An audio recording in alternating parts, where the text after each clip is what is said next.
Kemudian sistem informasi dapat menyimpan data di berbagai lokasi yang disebut dengan tabel. Jadi data yang didapat dimasukkan melalui sistem informasi itu akan tersimpan di dalam database dalam bentuk tabel-tabel. Nah, antara tabel yang satu dengan tabel yang lain itu biasanya berelasi. Nah, dengan menautkan antar tabel tadi, maka kita bisa mendapatkan informasi yang lebih detail, informasi yang lebih rinci berdasarkan relasi antar tabel tadi. Kalau kita gambarkan, misalnya ini sebuah sistem informasi penggajian. Data itu tersimpan di dalam beberapa tabel, yang mana antara satu tabel dengan tabel yang lainnya itu join, nyatu, berelasi. Nah, inilah yang membentuk sebuah database. Ya, misalnya di sini ada data karyawan. Data karyawan itu tersimpan di dalam tabel karyawan. Di sini ditulisnya tabelnya adalah tabel employee. Tabel employee itu di dalamnya ada informasi tentang nomor induk karyawan, kemudian ada nama karyawan, ada nama depannya, nama tengahnya, nama belakangnya, kemudian alamatnya. Lalu ya berkaitan juga dengan tabel yang lain.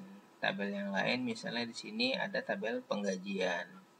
Ya, jadi berdasarkan nomor induk karyawan itu didapat bahwa periode penggajiannya, berapa jam dia bekerja, itu hitungan ada di sana. Kemudian ya berkaitan dengan tabel-tabel yang lainnya, jadi membentuk satu database. Kemudian komponen yang keempat adalah processes atau proses. Nah, proses ini menggambarkan tugas dan fungsi bisnis yang dilakukan oleh pengguna sistem, oleh para manajer sistem atau anggota staf teknologi informasi atau staf IT yang digunakan untuk mencapai hasil tertentu. Proses sendiri berupa blok bangunan dalam sebuah sistem informasi karena mewakili operasi bisnis sehari-hari yang sebenarnya.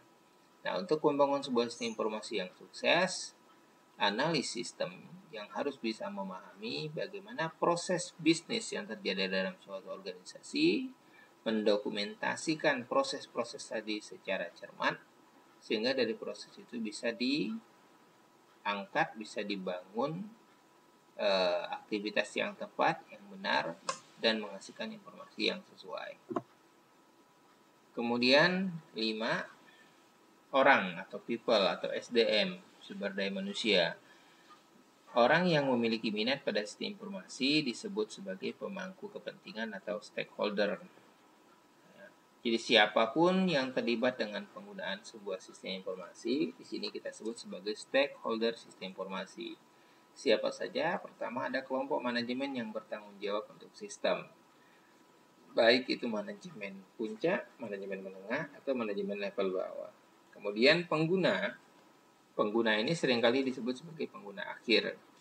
Ya, baik yang ada di dalam perusahaan, misalnya karyawan, ataupun yang ada di luar perusahaan, misalnya sistem yang lain, atau perusahaan lain, perusahaan mitra misalnya, mitra kerjasama, dan lain-lain.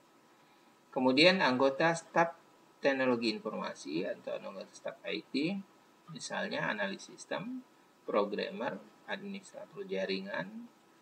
Ini adalah yang termasuk di dalam komponen sistem.